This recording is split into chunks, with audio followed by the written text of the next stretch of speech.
नमस्ते। ओम शांति। आप सभी का स्वागत है आपके इस परिवार में। जब भी आप हमसे मिलते हैं या जब भी आप हमारे सेवा केंद्र पर आते हैं, तब आपको लगता है कि आप एक ऐसे दिव्य सत्संग में आए हैं। लेकिन सत्संग से भी ऊपर उठ के इस संस्था की अपनी एक पहचान है, जो पहचान देने का परम सौभाग्य आज मुझे मिला। जैसे मैंने आपको बताया, इस संस्था को कई लोग सत्संग मानते हैं, कई ब्रह्मा कुमारीज के नाम से जानते, तो कोई ओम शांति कह के पुकारते हैं। लेकिन इस संस्था का ओरिजिनल नाम प्रजापिता ब्रह्मा कुमारी ईश्वरीय विश्वविद्यालय है।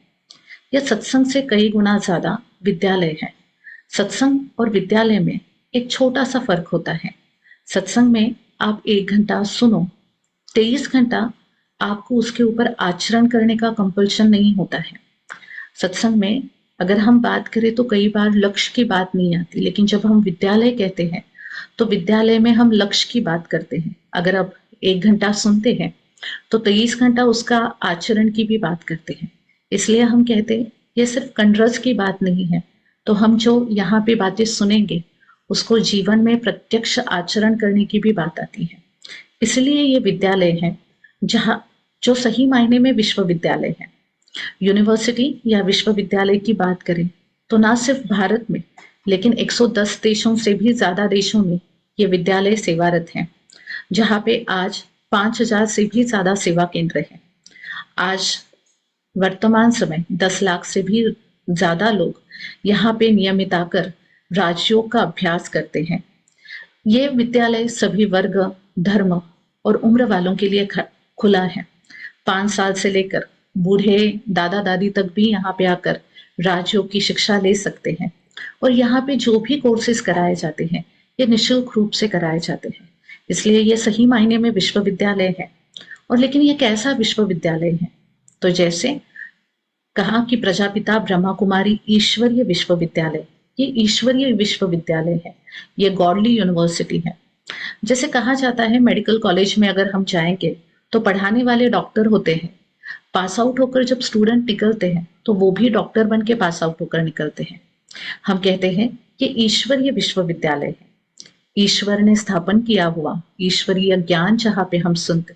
तो जब हमें ईश्वर पढ़ाएंगे तो जरूर हम ईश्वर ही बनेंगे। लेकिन हम मानते हैं ईश्वर अनेक नहीं हो सकते, ईश्वर ये सिर्फ एक होगा। तो हम बनते ईश्वर के जैसे, जिसका ही भारत में गायन किया जाता है, नर ऐसी करनी करे नर से श्री नारायण बने, नारी ऐसी करनी करे नारी से श्री लक्ष्मी बने। क्रिश्चियनिटी में भी कहा जाता है God has created man in his own image and light. तो हम कहते हैं ये इस विद्यालय का लक्ष्य है, जहाँ पे हम पढ़ाई पढ़ते हैं अपने जीवन में उन दिव्य गुणों की धारणा करने के लिए जो दिव्य गुण देवताओं में थे। तो श्री लक्ष्मी श्री नारायण ये हमारे विद्यालय का एम एंड ऑब्जेक्टिव है, जिसको ही एम ऑब्जेक्टिव हम अपने बैच के रूप में भी दिखाते हैं, क्योंकि यह हमें सदा लक्ष्य की स्मृति दिलाता है कि हम इस विद्यालय में पढ़ रहे हैं जहाँ पे हमें श्री लक्ष्मी और श्री नारायण जैसा बनना है। ये तो हो गया वैयक्तिक लक्ष्य की। जब बात करें पूरे संस्था के लक्ष्य की बात करें तो हम मानते हैं इस धरा पर स्वर्ग लाना है, यह हमारा संगठित रूप से लक्ष्य है। और इस लक्ष्य के लिए हम सिर्फ एक ही स्लोगन फॉलो करते हैं, वो है स्व परिवर्तन से विश्व परिवर्तन। हमें इस दुनिया को स्वर्ग बनाने के लिए इस दुनिया की साफ सफाई करने की जरूरत नहीं है, मुझे सिर्फ अपने में परिवर्तन लाना है। अगर मैं देवता बनूंगी तो ये धरा जरूर स्वर्ग के समान बन जाएगी। इसीलिए इस धरा पर स्वर्ग लाना इस विद्यालय का लक्ष्य है। और हम मानते हैं परमात्मा ईश्वरीय विश्वविद्यालय, लेकिन नाम के शुरुआत में आता है प्रजापिता ब्रह्मा, क्योंकि परमपिता परमात्मा निराकार ज्योतिर्बिंदु स्वरूप, और उनको ज्ञान सुनाने के लिए एक साकार माध्यम का आधार लेना पड़ा, जिनका नाम था प्रजापिता ब्रह्मा, जिसको ही हमने शास्त्रों में सुना कि ब्रह्मा के एक संकल्प से सृष्टि की रचना हुई। तो इसलिए नाम के शुरुआत में प्रजापिता ब्रह्मा आता है। और प्रजापिता ब्रह्मा के मुख से हम परमात्मा का ये दिव्य ज्ञान सुनते तो हम उस ब्रह्मा की भी संतान बन जाते हैं, ब्रह्मा कुमार और ब्रह्मा कुमारी। लेकिन नाम में स्पेशली ब्रह्मा कुमारी इसलिए है क्योंकि एक एकमात्र संस्थान है, आध्यात्मिक संस्थान है, जो महिलाओं द्वारा संचालित है। यहाँ के 1937 से जब से स्थापना इस संस्था की हुई, तब से इस संस्था का संचालन महिलाएं करती हैं। अभी के वर्तमान समय की मुख्य प्रशासिका ब्रह्मा कुमारी मोहिनी दीदी है और एडिशनल एडमिनिस्ट्रेटिव हेड जयंती दीदी है। सो इस संस्था को अंतरराष्ट्रीय रूप में अपने सामाजिक कार्यों के लिए बहुत सारे सम्मान एवं पुरस्कार प्राप्त हैं। भले ये संस्था आध्यात्मिक है, लेकिन कई सारे सामाजिक शैक्षणिक कार्यों में भी ये संस्था बहुत उमंग उत्साह से सहभाग लेती है। और जहाँ पे हम कहते हैं कि इस धरा को स्वर्ग बनाना है, इस समाज को मूल्याधिष्ठित बनाना है, तो हमारे यहाँ पे बहुत सारे वर्गों और धर्मों के लिए अलग अलग कार्यक्रम होते हैं। अलग अलग वर्गों के लिए हमारे विंग्स बने हैं, उसके द्वारा बहुत सारे प्रोग्राम्स होते हैं, बहुत सारे कार्यक्रम होते हैं। और ऐसे कार्यक्रमों के लिए ऐसे सुचारू रूप से सफलतापूर्वक सफल करने की वजह से ब्रह्मा कुमारीज को बहुत सारे शांति पुरस्कारों से सम्मानित किया गया है। संयुक्त राष्ट्र की ओर से एक शांति पदक और अंतरराष्ट्रीय शांति पुरस्कारों से यह संस्था सम्मानित है। वर्तमान समय अगर अभी देखें तो स्वच्छ भारत के ब्रांड एम्बेसडर के रूप में हमारे एडमिनिस्ट्रेटिव हेड्स को भी ब्रांड एम्बेसडर बनाया गया था। तो कई सारे ऐसे सम्मान और पुरस्कार इस संस्था को प्राप्त हैं। इस संस्था का मुख्यालय ये माउंट आबू राजस्थान में है और जैसे कहा गया 110 देशों से भी ज्यादा देशों में इसकी शाखाएं हैं। तो ओवरसीज हेडक्वार्टर है या लंदन में है। जैसे हम बात कर रहे थे, ये है प्रजापिता ब्रह्मा कुमारी ईश्वरीय विश्वविद्यालय। और जब हम विद्यालय की बात करते हैं तो हम ज्ञान की बात करते हैं, योग की बात करते, धारणा और सेवा की बात करते। ये विद्यालय के हमारे 4 सब्जेक्ट्स हैं। जैसे कई सारे विद्यालयों में जाते हैं तो विषय होते हैं, वैसे इस विद्यालय का भी विषय है। इस विद्यालय का सबसे पहला विषय है वो है आध्यात्मिक ज्ञान। इस दुनिया में अभी बहुत सारा ज्ञान हमारे पास है, हम बहुत सारा ज्ञान सुनते हैं, समझते हैं, लेकिन अभी सबसे ज्यादा जरूरत जिस ज्ञान की हमें है वो है आध्यात्मिक ज्ञान की। कहा जाता है आज हम विज्ञान के रूप में जब प्रगति करते हैं तो हमें लगता है कि आध्यात्म की कोई जरूरत नहीं है, लेकिन माना जाता है विज्ञान आध्यात्म के बिना अंधा है और अध्यात्म भी विज्ञान के बिना अपाहिज है। अगर हम अपने जीवन में अपने लक्ष्य को प्राप्त करना चाहते हैं तो हम कहते हैं विज्ञान ने अपने कंधे पे आध्यात्म को बिठाना जरूरी है और आध्यात्म ने विज्ञान को गाइड करना जरूरी है। आध्यात्म ये 60 साल के बाद करने की चीज नहीं है। तो आध्यात्म अगर बचपन से हमारे जीवन में होगा तो हम जीवन के उस हर एक लक्ष्य को, हम उस जीवन के हर एक ध्येय को प्राप्त कर सकते हैं। इसलिए इस विद्यालय का सबसे पहला विषय है वो है ज्ञान। जहाँ पे हम कौन सा ज्ञान सुनते हैं, तो हम सुनते हैं, हम समझते हैं अपने बारे में, अपनी सही पहचान के बारे में। फिर हम सुनते हैं कि परमात्मा कौन है, समझते हैं परमात्मा के साथ कैसे कनेक्शन जोड़ना है।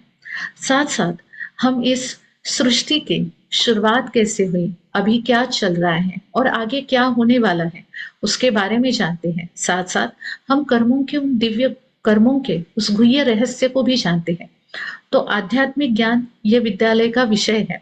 इसलिए तो इस विद्यालय में जब भी कोर्सेज कराए जाते हैं तो 7 दिवसीय कोर्स होता है, जिसमें 1 घंटा हमारा सेशन चलता है। उसमें से 40 to 45 मिनट्स हम ज्ञान के ऊपर चर्चा करते हैं, क्योंकि ज्ञान ये सभी बातों का आधार है। अगर हमारे पास सही ज्ञान होगा तो हम सही तरीके से अपनी जीवन को चला सकते हैं।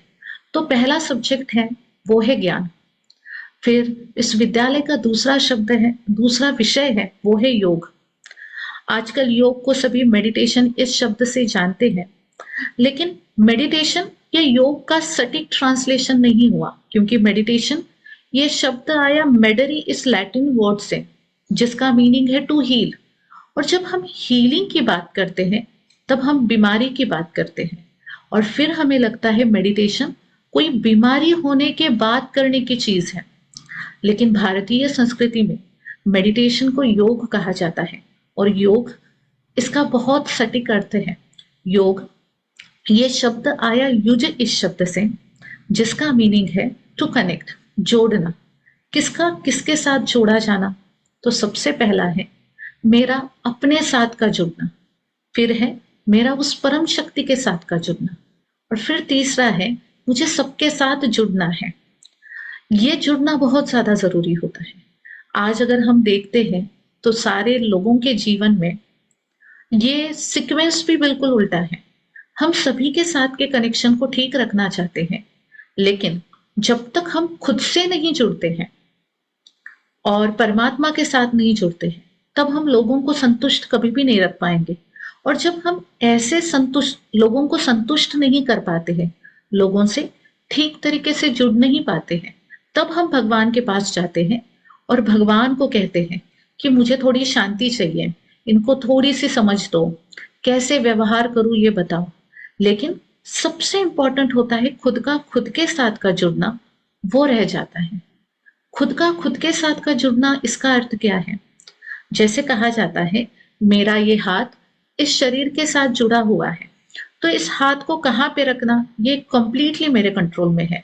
हाथ ऊपर करना है, हाथ नीचे करना है, जैसे मेरे कंट्रोल में है। वैसे ही हम कहते हैं खुद का खुद के साथ का जुड़ना अर्थात क्या?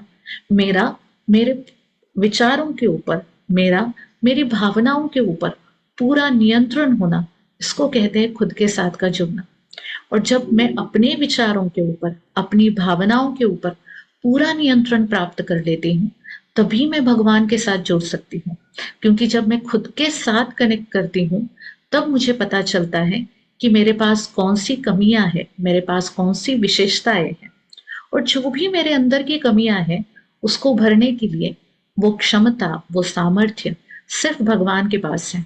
तो जब हम उस तरीके से भगवान के साथ कनेक्ट होते हैं, तो भगवान से हमें वो कमियों को निकालने के लिए परमात्मा से गुण और शक्तियां मिलती हैं, जिन गुणों को और शक्तियों को हम स्वयं में धारण करके अपने आप को कंप्लीट बना सकते हैं, अपने आप को परिपूर्ण बना सकते हैं।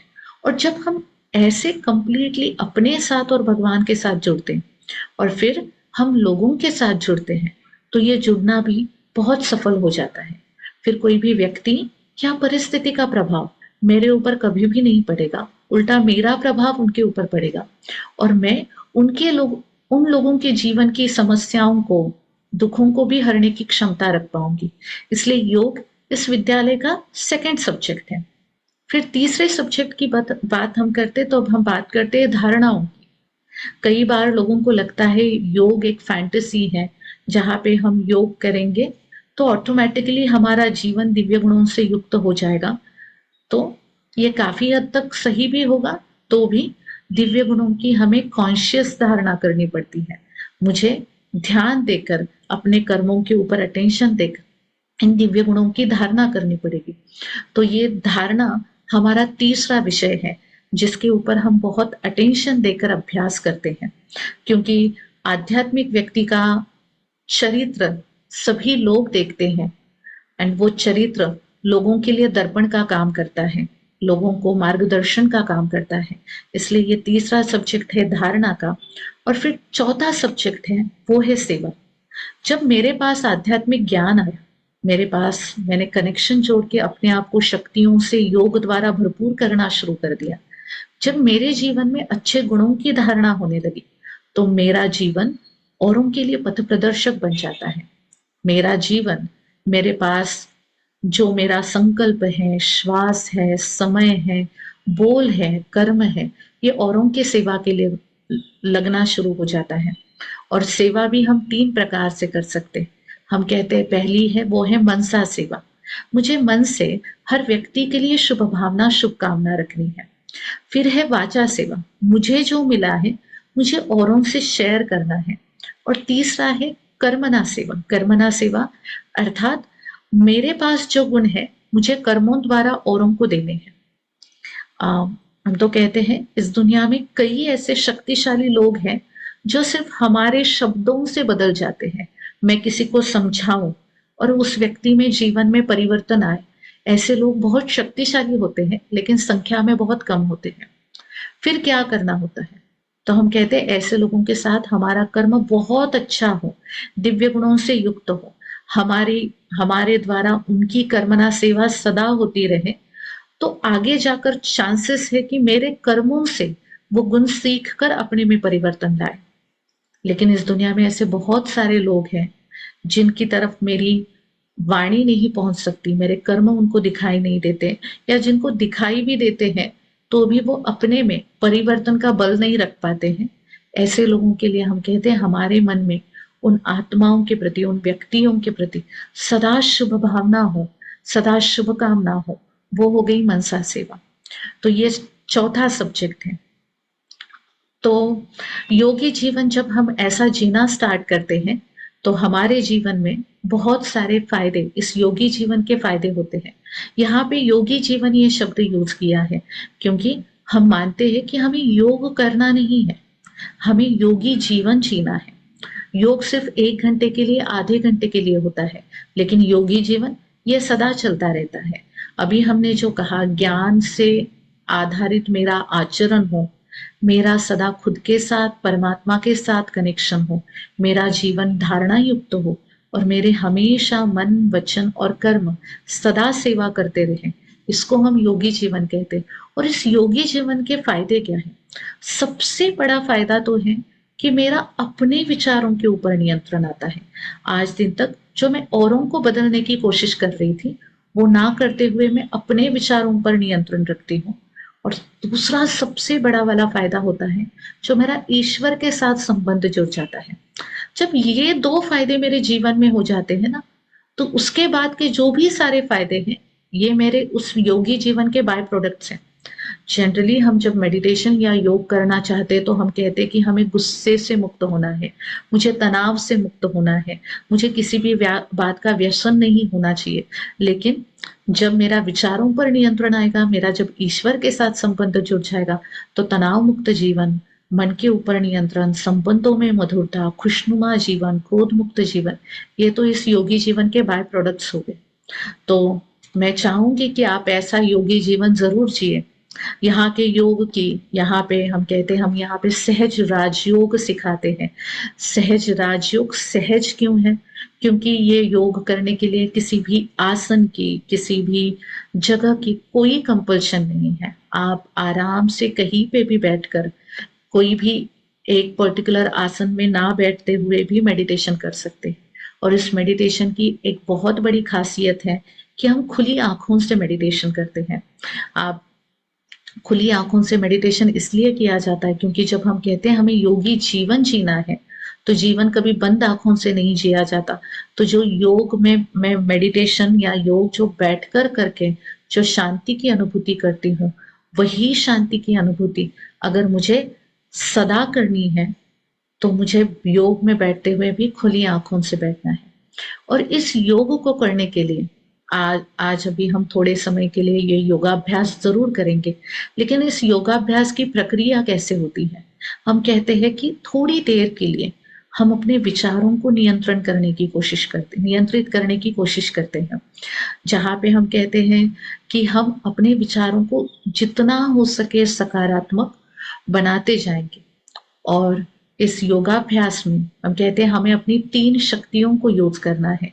सबसे पहली शक्ति है वो है मेरी विचारों की शक्ति, दूसरी शक्ति है वो है मेरी कल्पना शक्ति, और तीसरी शक्ति है वो है भावनाओं की शक्ति। एकाग्रता किसे कहा जाता है? जब ये तीनों शक्तियां मिलकर किसी भी एक बात के ऊपर फोकस्ड है, तब हम कहते हैं एकाग्रता। इसलिए तो टीवी देखते समय ये तीनों चीजें एक ही बात पे फोकस्ड होती है, इसलिए टीवी देखते समय हमारी एकाग्रता ज्यादा होती है। लेकिन वही बात करें पढ़ाई की या अन्य कामों की, तो इसमें ये जब तीनों अलग अलग दिशाओं में जा रही हैं तो वो एकाग्रता थोड़ी कम हो जाती है। तो अभी भी हम जब योगाभ्यास करेंगे तब हम इन तीनों शक्तियों को यूज करेंगे, जिसमें से संकल्प शक्तियों का काम मैं करूंगी, जहां पे मैं आपको थोड़ा सा गाइड करूंगी कि आपको क्या करना है या क्या अनुभव करना है। आप जैसे जैसे ये विचार सुनते जाएंगे, आपको कल्पना करनी है जैसे। और हम खुली आंखों से कल्पना कर सकते हैं क्या? तो यस, हम खुली आंखों से कल्पना कर सकते हैं। खुली आंखें हो और मैं कहूँ आप अपना घर देखिए, आपका लिविंग रूम कहाँ पे है, आपका बेडरूम कहाँ पे है, ये खुली आंखों से भी हम इमेजिन कर सकते हैं। सो ये इमेजिन करना है। लेकिन सबसे इम्पॉर्टेंट बात होती है वो होती है भावनाएं या फीलिंग्स। उस फीलिंग्स को भी आपको अनुभव ज़रूर करना है। तो क्योंकि जितनी फीलिंग्स हम इसमें डालेंगे उतनी हमें शक्ति मिलेंगी। क्योंकि योग के लिए, मेडिटेशन के लिए कई लोगों को लगता है ये फैंटेसी है, मेडिटेशन करने के बाद ऑटोमेटिकली शांति आएगी, लेकिन नहीं, थोड़े से शांति का प्रयास मुझे करना पड़ेगा, फिर धीरे धीरे धीरे हमें शांत होना फील हो जाएगा। तो चलिए अभी हम एक छोटा सा मेडिटेशन का अभ्यास करेंगे। ये भल यहाँ पे जो राजयोग मेडिटेशन सिखाया जाता है जिसमें हम कहते हैं मेरा मेरे साथ का कनेक्शन, परमात्मा के साथ का कनेक्शन, भल वो मेडिटेशन अभी हम नहीं कर रहे हैं। हम एक छोटा सा मेडिटेशन करेंगे जहाँ पे हम देखेंगे कि कैसे हम अपने मन के ऊपर, अपने विचारों के ऊपर, अपने भावनाओं के ऊपर नियंत्रण रखते हुए उस शांति का अनुभव कर सकते हैं। तो मैं चाहूंगी कि आप भी इस योग के सत्र के साथ, इस योग की यात्रा में मेरे से जुड़े। अभी मैं सभी को रिक्वेस्ट करूंगी कि कुछ क्षणों के लिए आप जहाँ पे भी बैठे हैं, जैसे भी बैठे, थोड़ी देर के लिए अपने शरीर को स्थिर करके बैठेंगे। भले ये सहज राजयोग है, जिस राजयोग से हम आत्मा राजाओं का राजा या हम अपने ऊपर राज्य करना सीख लेते हैं, लेकिन सहज है, किसी भी आसन का कंपल्शन नहीं है, लेकिन कहा जाता है जितनी तन की स्थिरता उतनी मन की स्थिरता। तो आगे के कुछ 5 मिनट मैं आप सभी को रिक्वेस्ट करूंगी कि आप जैसे भी बैठे हैं बहुत रिलैक्स्ड होकर बैठें, कि आगे के कुछ मिनट आपको शरीर हिलाने की ज़रूरत ना पड़े। शरीर के सभी मसल्स को रिलैक्स करके बैठेंगे और फिर कुछ क्षणों के लिए हम ध्यान देंगे अभी जो हम मेडिटेशन का कमेंट्री सुनेंगे उसके ऊपर, इस योगाभ्यास के ऊपर, जहाँ पे कुछ गाइडेड लाइंस आपको मिलेंगे। उस लाइंस के साथ साथ आपको इमेजिन करना है, साथ साथ आपको फील भी करना है।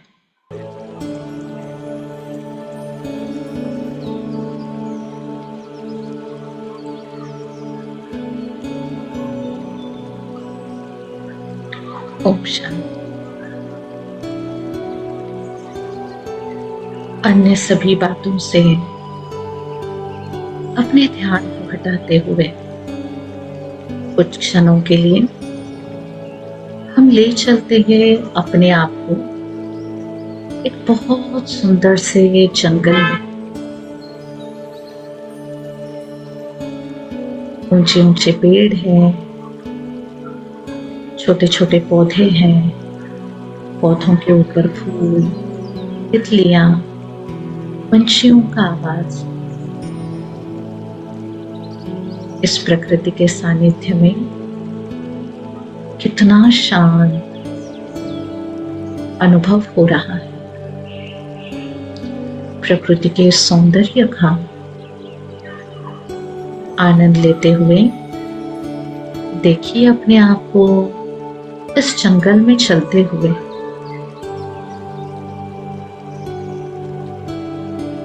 हवा में कितनी फ्रेशनेस है। आप जितना जितना इस जंगल के अंदर जा रहे हैं उतना और शांत आप फील कर रहे हो।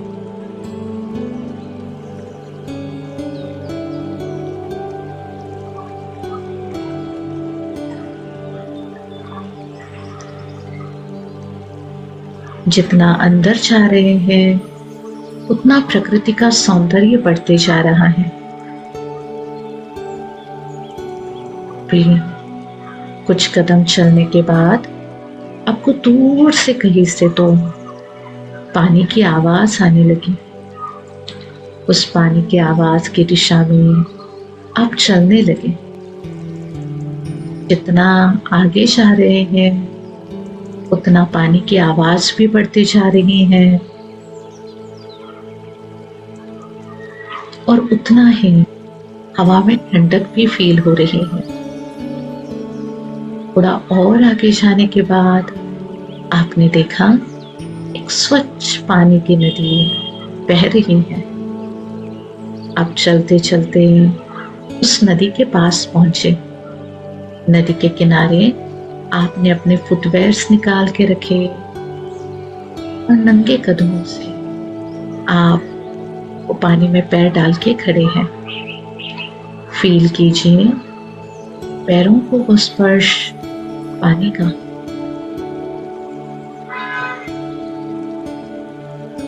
कितना शांत लग रहा है। अब दूर देखा आपने एक छोटी सी नाव पानी के बहाव के साथ बहते बहते आपके पास आ रही है। जितना पास आपके आ रही है, आपने देखा इस नाव में कोई नहीं, सिर्फ पानी के बहाव के साथ बहते बहते आ रही। जैसे ही यह नाव बिल्कुल आपके सामने पहुंची, आपने अपने हाथों से उस नाव को रोक दिया। उस नाव में एक छोटी सी पर्स रखी है। जिस पर्स को आपने उठाया, खोला तो उसमें एक नोट लिखी हुई है। इस नोट में लिखा है, हे दिव्य फरिश्ते, आपको जीवन में बहुत हल्का रहना है। कोई भी जीवन में बोझ ना हो। इसलिए आपके मन में कोई भी बोझ हो, उस विचार को, उस यादों को कोई भी एक काल्पनिक आकार देकर उस विचार को आप इस नाव में रख दो। जैसे ही आपने ये पढ़ा, आपने सोचना स्टार्ट किया, ऐसा कौन सा विचार, ऐसी कौन सी मेमोरी है जो पिछले कुछ दिनों से मुझे इजी रहने नहीं दे रही है।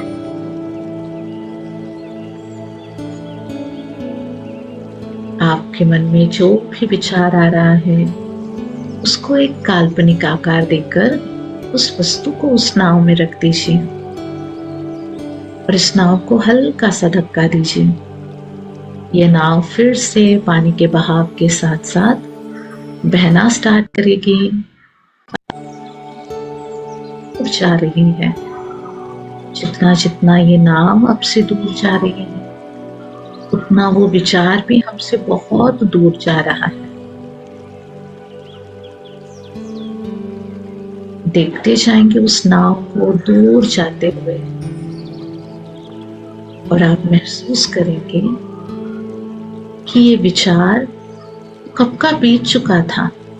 इस बात को तो सिर्फ मैंने पकड़ के रखा था। किसी भी बात को कितना लंबा खींचना, इतना जल्दी छोड़ देना, ये सिर्फ मेरे ऊपर है, क्योंकि मैं अपने विचारों की मालिक हूं।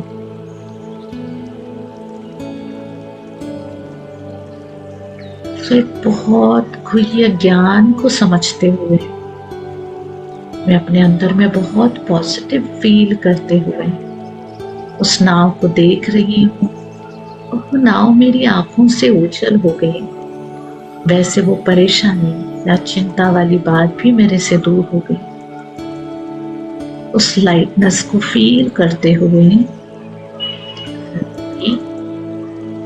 देखिए अपने आप को उस नदी से बाहर आते हुए। पैरों को आपने बाहर निकाला, जहां पे फुटवेयर्स निकाले थे वो फुटवेयर्स पहने और फिर वापसी की यात्रा करने लगे। इस रास्ते से हम आए थे, उसी रास्ते से हम गुजर रहे। वही पेड़ पौधे सब दिखाई दे रहा, लेकिन अभी इन सभी पेड़ पौधों में कितनी शांति, कितनी पॉजिटिविटी फील हो रही है। अब हम उस पॉइंट पे आकर पहुंचे जहां से हमने इस यात्रा को शुरू किया था। वही बड़े बड़े पेड़, छोटे छोटे पौधे दिखाई दे रहे हैं, लेकिन इसमें कितनी पॉजिटिविटी है। उस पॉजिटिविटी को, लाइटनेस को फील करते हुए हम धीरे धीरे अपना ध्यान फिर से एक बार इस कमरे में लाते हैं। ओम शांति।